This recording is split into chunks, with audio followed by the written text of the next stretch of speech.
বন্ধুরা, আমার মাথাটা পুরো নষ্ট। আমি কষ্ট সহ্য করা হবো না। আমি খরগোশ আর পালনও করবো না। দেখেন, 6টা খরগোশের বাচ্চা, 6টাই মারা গেছে। এখন মারাই গেছে নাকি পাড়ায় মারছে নাকি ঠিকঠাক মতো খাওয়ায় নাই, আমি নিজেও জানি না। কাল পর্যন্ত দেখলাম বাচ্চাগুলো ঠিক আছে, নড়াচড়া করতেছে।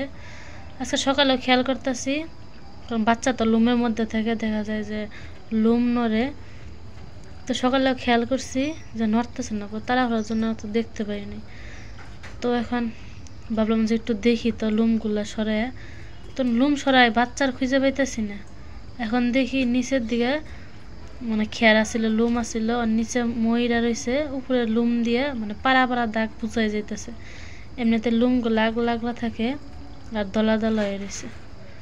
ওই যে হাড়ি খুললাম, খুলে যে হাড়ির থেকে বাচ্চাগুলো ডালতে, যে 6টা মরা বাচ্চা পড়লো। বাচ্চাগুলো কত বড় বড় ছিল, হয়তো তখন শরীর একদম লাল টকটকা থাকে না, যে একটু একটু লুমও গজাইছে। এই যে হাত পা লেজ কান। আমি আর এই ষষ্ঠ সহ্য করাম না, এরকম বাচ্চা দেয় না দিব, আবার বাচ্চা মরে যাবো গা, আবার যাও থাকবো, তাও আবার 2-3 দিন পর আবার মরবো। তার সেবেলা আমি খরগোশ বিক্রি করে ফেললাম, তো আমার শান্তি আছে, এক দিশা থাকবো। আসলে এই কষ্টকে মানে নেন যায়, এই বাচ্চা হওয়ার পরে যে বাচ্চা মরে যাবো গা। কেমন খরগোশ একবার খাসির মধ্যে বাচ্চা দেয়, আবার বাচ্চা হওয়ার পরে মাইরা ফেলায়। আমি খরগোশ পালন করার স্বাদ আমার মিটে গেছে। এখন আমি আর খরগোশ পালন করতে চাই না। এখন আমার শখও মরে গেছে খরগোশ পালন করার।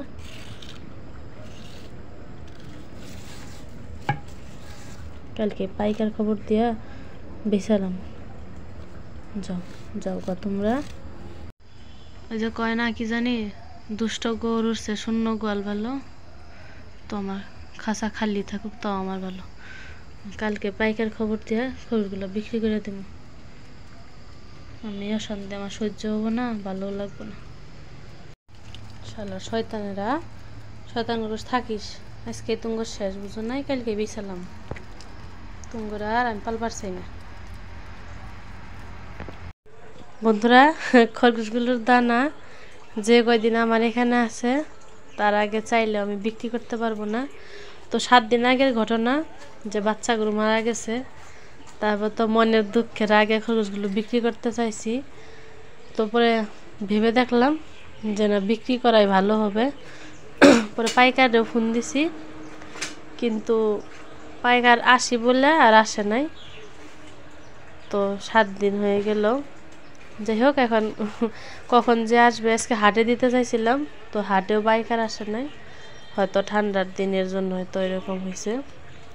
তো যাই হোক বন্ধুরা, খরগোশগুলো বিক্রি করবার বিভিন্ন কারণবশতই। তো সামনে প্ল্যান আছে কোয়েল পাখি পালন করার। আর হচ্ছে যে এখন তো শীতের জন্য মুরগি বাচ্চা 1 মাস গ্যাপ দেওয়া হয়েছে। তো খুব শীঘ্রই বাচ্চা তোলা হবে, যাতে জানুয়ারির শেষের দিকে তুললে আবার রোজার প্রথম দিকে যাতে বিক্রি করা যায়। তো এই যে ঘরটা এখানে পরিষ্কার করা হবে, এরপরে মুরগি বাচ্চাগুলো বুডিং এখানে করা হবে।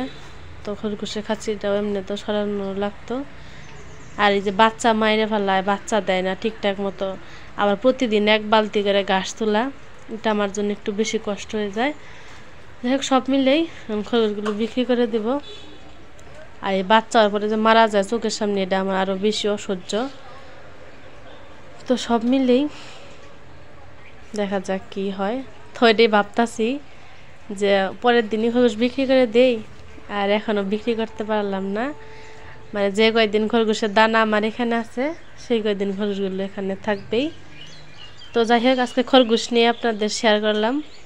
এক ভিডিওতে বেশি কিছু দিলে মনের কথাগুলো খুলে বলতে পারি না, তো যার কারণে আজকের এই ছোট্ট ভিডিওটা। তো সবাই দোয়ার আশীর্বাদ করবেন যেন যাই করি বা আমার সাথে যাই হোক, সেটা যেন অবশ্যই আমার ভালোর জন্য হয়। তো সবাই ভালো থাকবেন, ভালো থাকা হয় যেন।